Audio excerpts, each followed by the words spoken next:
और कृष्ण नाम हृदय को भाए, ऐसा क्या अर्थ है?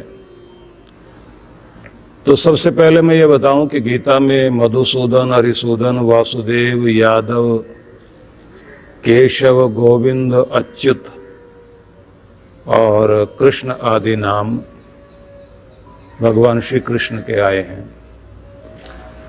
वैसे 108 नाम भी हैं, 1008 नाम भी हैं जो गीता से अलग हैं, लेकिन कृष्ण का एक सीधा अर्थ तो काला होता ही है, लेकिन एक अर्थ ये भी है, कर्षति आत्मवत करोति।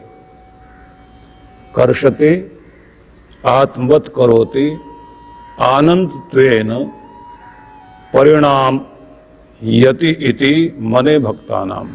जो अपने भक्तों के मन को खींचकर अपने आनंद रस में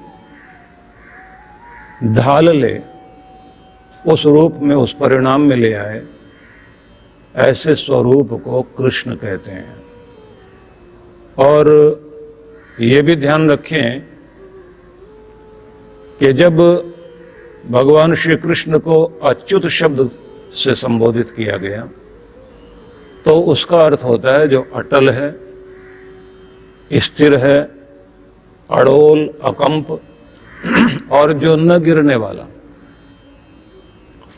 तो सीधा मतलब यह है कि ये अलग अलग नाम से संबोधित करने का भाव यही कि जिस रूप में हम श्री कृष्ण को देख रहे हैं या हम उनसे उस तरह की कृपा पाना चाहते हैं। जैसे ये कहा कि हे अच्युत, मतलब आप तो अटल हैं, अकंप है, अड़ोल हैं, लेकिन मैं ही कंपित हो रहा हूं, तो मुझे शक्ति दो, समझाओ कि मैं कैसे अड़ोल रहूं, स्थिर रहूं, अपने धैर्य को कैसे बनाकर रखूं। कृष्ण भगवान के नामों में एक नाम जनार्दन भी है, जिसका अर्थ होता है जन जन को स्वतंत्रता देने वाला। मतलब जो हमें मुक्त करे, दुखों से छुड़ाए, दबाव से हमें ऊपर उठाए। गोविंद नाम जो है वो अंतर्यामी या ज्ञान देने वाले स्वरूप को कहते हैं, क्योंकि एक अर्थ कहा जाता है कि जो इंद्रियों का स्वामी है। तो बहुत सारे नाम हैं। वासुदेव कहा जाता है तो वसुदेव के पुत्र हैं। तो इस तरह से बहुत सारे भगवान श्री कृष्ण के नाम हैं। उनमें से एक नाम अनंत भी है। अनंत जिसका आदि अंत नहीं है। और हम ये भी कह सकते हैं जो अप्रतिम स्वभाव वाले हैं, जिनके स्वभाव को या प्रभाव को कभी समाप्त नहीं किया जा सकता, अतुल प्रभाव वाले, जगन निवास, जगत के स्वामी। जो एक नाम मैं पसंद करता हूं गीता में, वो है योगेश्वर। अब अगर देखा जाए तो शब्द तो होना चाहिए था योगीश्वर, लेकिन यहां है योगेश्वर। योगियों के भी जो ईश्वर है, योग के द्वारा जो प्राप्त किया जाता है, जो ध्यान के द्वारा जिसे पाया जाता है, तो योगियों का ईश्वर। और विश्वमूर्ति नाम से भी संबोधित किया जाता है, विश्व रूप वाला जिनका शरीर है, या मतलब जो विश्व ही जिनका शरीर है। सर्वव्यापी सत्ता को भी विश्व मूर्ति कहा जाता है। तो बहुत सारे नाम हैं, लेकिन अच्छी बात यह है कि आप कृष्ण को किस रूप में देखना चाहते हैं। इतिहास के अनुसार देखना चाहते हैं, या सर्वव्यापी सत्ता के रूप में देखना चाहते हैं, या फिर उन्हें आप समस्त कलाओं से युक्त वाले रूप में देखना चाहते हैं। तो सब रूपों वाले नाम भगवान कृष्ण के हैं। जिस जिस रूप में आप ध्यान करते हैं वो आपकी श्रद्धा पर निर्भर करता है। एक और प्रश्न है जो गोपीचंद बुधवानी रायपुर से, इनका प्रश्न है कि मैं ये जानना चाहता हूं कि जो प्रवचन में आपने अनेक बार कहा, तो गीता के ऐसे कौन से 18 श्लोक हैं जिन्हें हम गीता का अमृत कह सकते हैं, क्योंकि आप गीता का अमृत ज्ञान सुना रहे हैं। तो गीता का अमृत ज्ञान जिसे कहा जा सके वो 18 श्लोक कौन से हैं, और कौन से दूसरे 8 श्लोक हैं जिन्हें 8 श्लोकों को गीता अमृत या गीता कहा जाता है। तो इनको मैं ये बताना चाहूंगा, जो स्थित प्रज्ञ के लक्षण जहां से शुरू होते हैं, मतलब दूसरे अध्याय का 54वां 54 दूसरे अध्याय का 54वां श्लोक जहां से स्थित प्रज्ञस्य का भाषा ये शुरू होता है, और जहां जाकर ऐशा ब्राह्मी स्थिति तक, ये पूरे मिलाकर के 18 श्लोक हैं। इन 18 में 18 अध्यायों का, वैसे तो सार 18वें अध्याय में ही है, लेकिन गीता का ये अद्भुत संदेश 18 श्लोकों को या 18 अध्यायों को हम 18 श्लोकों में देख सकते हैं। और जो ये पूछा गया है कि भगवान श्री कृष्ण के वे 8 अमृत श्लोक कौन से हैं जिनको अमृताष्टकम कहा जाता है, तो 12वें अध्याय का 12वें का 13वां अद्वेष्टा सर्वभूतानाम, यहां से शुरू करें आप, और जो आप 20 श्लोक तक, 12वें के 20 श्लोक तक आप जब आ जाएंगे तो वहां ये तो धर्मामृतम इदम, ये जो अमृत शब्द का प्रयोग जहां किया गया है, ये तो धर्मामृत, ये 20वां श्लोक जो है, इन सबको आप मिलाकर देखें तो ये 8 हो गए। इसमें एक शब्द का प्रयोग बार बार, जैसे आप देखेंगे, संतुष्ट सततम योगी यत्तात्मा दृढ़ निश्चय मयि अर्पित मनो बुद्धिर यो मद भक्त।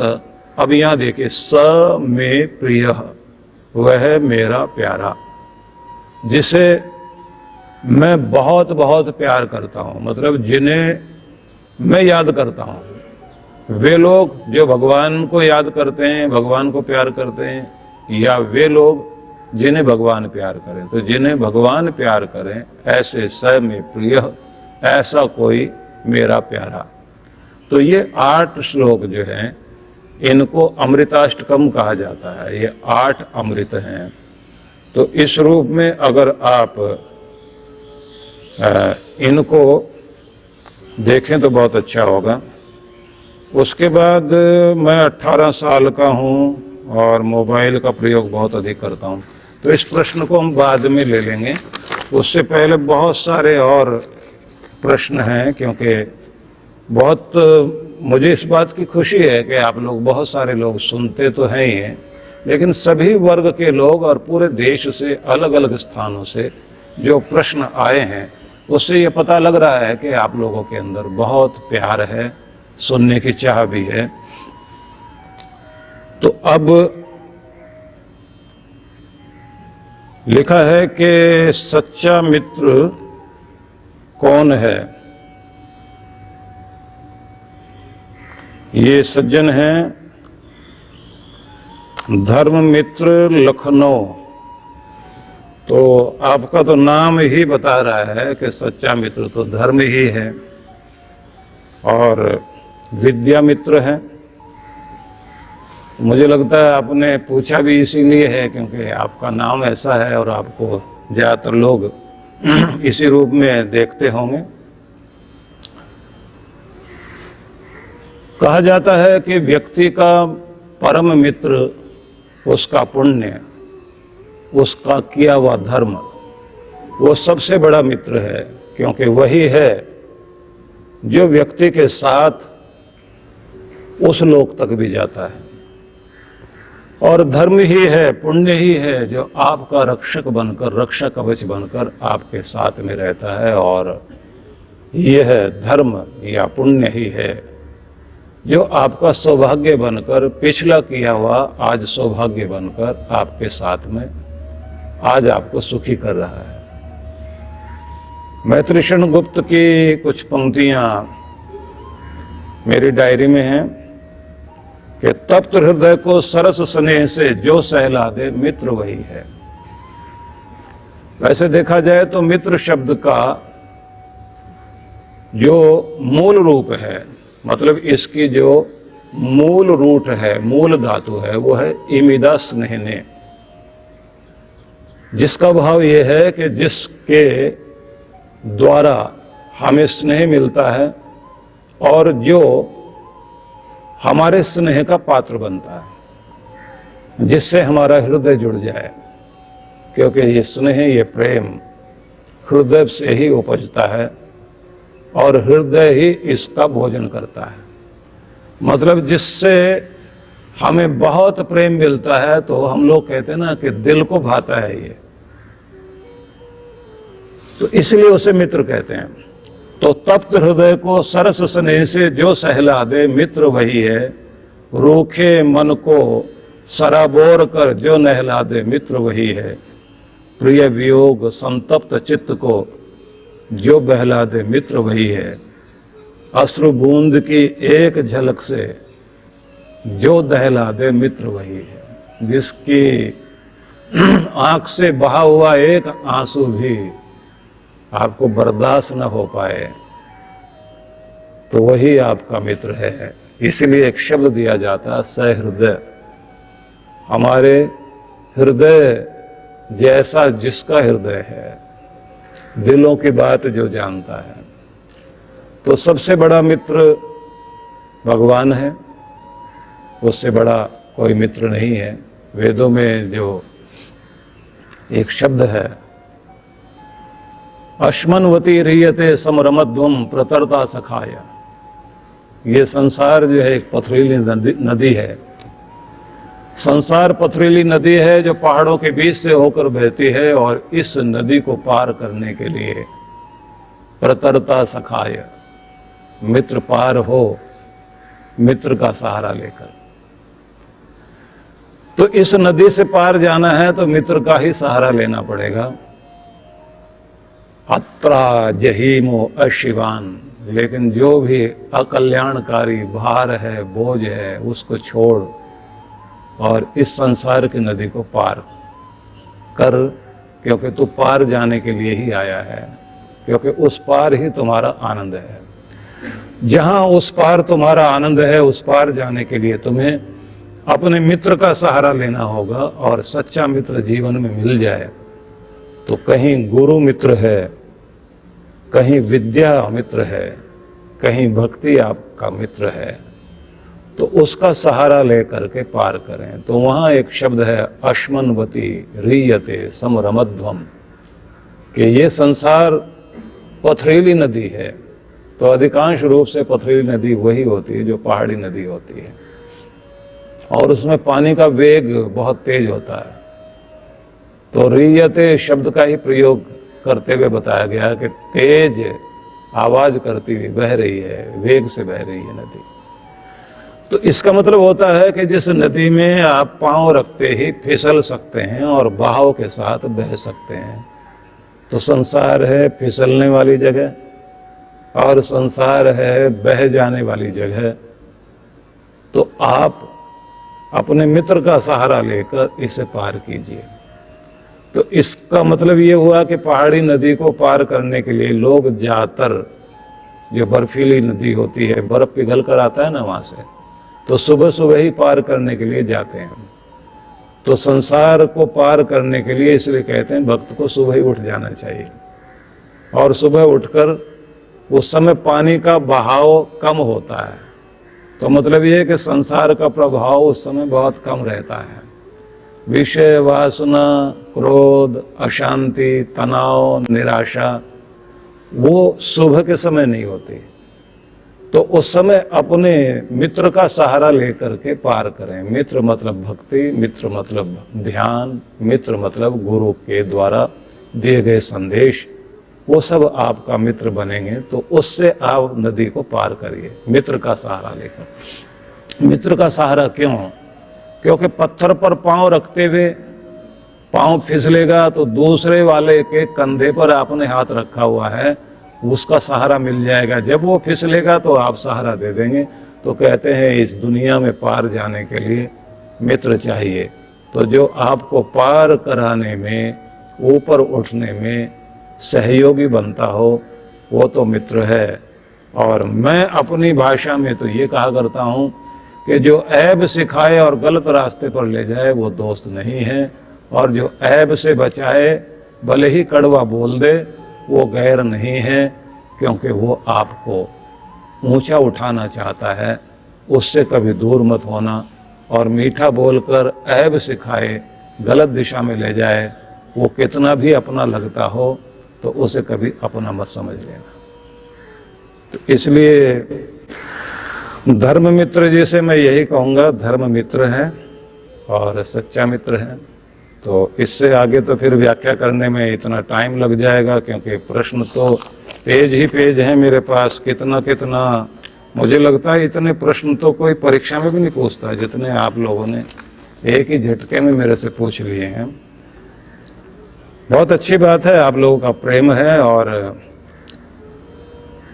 रामकिशन मुंदड़ा कलकत्ता से, हम क्या दे सकते हैं समाज का भला हो, गुरु ईश्वर के प्रति क्या दिया जा सकता है? तो निवेदन यही है, दादू दिया है भला दिया करो दो हाथ, दिया घर में चांदना और दिया चाले साथ। दादू दयाल ने ये पंक्तियां लिखी हैं कि दादू दिया करो मतलब देने की आदत डालो। तो जो कहते हैं ना, जननी जने तो भक्त जन, या दाता या सूर, नहीं तो जननी बांझ रहे काहे गमावे नूर। संतान हो तो या तो दाता या भक्त या शूरवीर हो, मतलब सारे ही वीर हैं, चाहे दानवीर है, चाहे कोई धर्मवीर है, कर्मवीर है या शूरवीर है, वीर होना चाहिए। तो दान देना भी, सहयोग करना भी एक बहुत बड़ी वीरता है, क्योंकि आसान नहीं है कि व्यक्ति के हाथ से कुछ छूट सके और अच्छी तरफ दिया जा सके। अधिकांश रूप से ये होता है कि जहां परिचित लोग हों और उनके बीच में तालियां बजती हों, कॉलर ऊंचा करने का मौका मिलता हो, वाह वाह करने वाले अपने लोग हों, वहां तो आदमी बिना सोचे समझे भी देगा। लेकिन जहां जरूरत है वहां न दे पाए व्यक्ति, ये उसका बहुत बड़ा दोष है। होता यही है, समंदर में बादल बरसता रहा और सहरा में कलियां तरसती रही। जहां जरूरत थी वहां तो बादल बरसा नहीं, और वहां बरस रहा है जहां समुद्र में पहले ही बहुत पानी है। तो हमें इस भाषा को ध्यान में रखना चाहिए।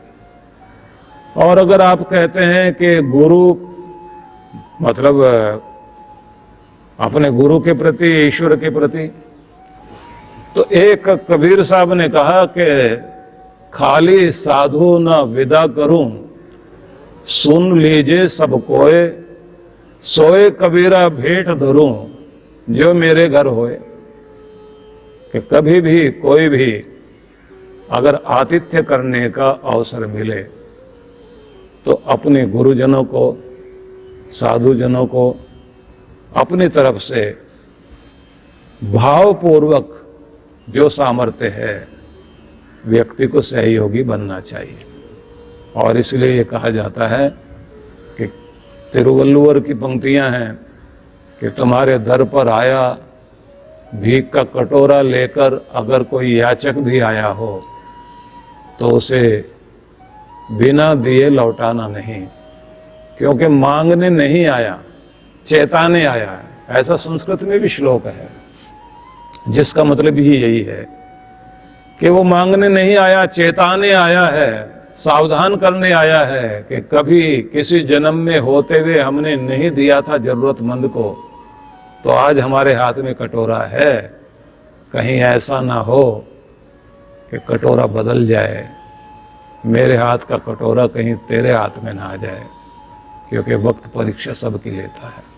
सामर्थ्य हो, सहयोगी बनना चाहिए।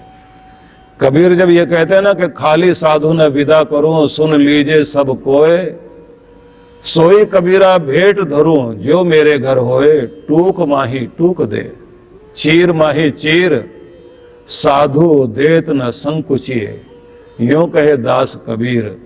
और उन्होंने तो यहां तो कह दिया, कंचन दिया कर्ण ने, द्रौपदी दिया चीर, जो दिया सो पाया, ऐसा कहे कबीर। कि उन्होंने जो दिया था वही उनकी जिंदगी में आगे चल कर के आया, कि वो दिया हुआ चीर वस्त्र उनका सम्मान बनकर द्रौपदी के जीवन में आ गया। और कर्ण सारे जीवन स्वर्ण दान करता रहा। कहते हैं कि जब वो दुनिया से विदा हुआ तो सोने के रथ पर बैठकर विदा हुआ। तो इसलिए उनके लिए एक शब्द का प्रयोग किया, रश्मि रथी, और दिनकर ने उनके लिए रश्मि रथी नाम का काव्य लिखा है, जो कर्ण के लिए है, सोने के रथ वाला, सूरज की किरणों पर सवार होकर जो दुनिया में आया और प्रकाश लेकर दुनिया से चला गया। याद रखना चाहिए, जिंदगी से जो भी कोई देता है उन लोगों का नाम तो दुनिया में रहता ही है, लेकिन उन लोगों का शरीर मिट जाता है, लेकिन कीर्ति का शरीर नहीं जाता। भामाशाह ने जो कुछ किया था, हजारीबाग ने जो 1000 बाग लगाए, हजारीबाग डिस्ट्रिक्ट बन गया। बहुत सारे लोग दुनिया में हैं जिन्होंने, किसी ने प्राणों की बलि चढ़ाई, किसी ने धन दिया। कहते ना, ये युद्धन्ते प्रदनेषु शूरासो ये तनि त्यजः ये वा सहस्र दक्षिणा तांसि देवापि गच्छतात्। युद्ध की भूमि में प्राणों की बलि चढ़ाए और जिंदगी की कमाई को धर्म के मार्ग पर लगाए।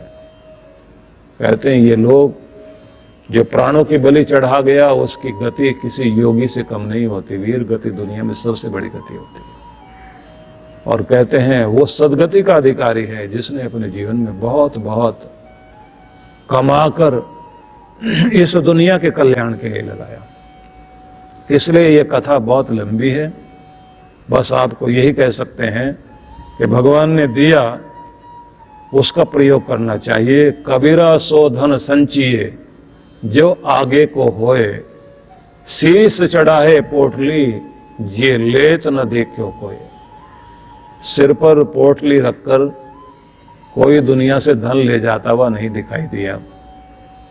वैसा धन इकट्ठा करिए जो आगे भी जाए, करेंसी को कन्वर्ट कर लीजिए।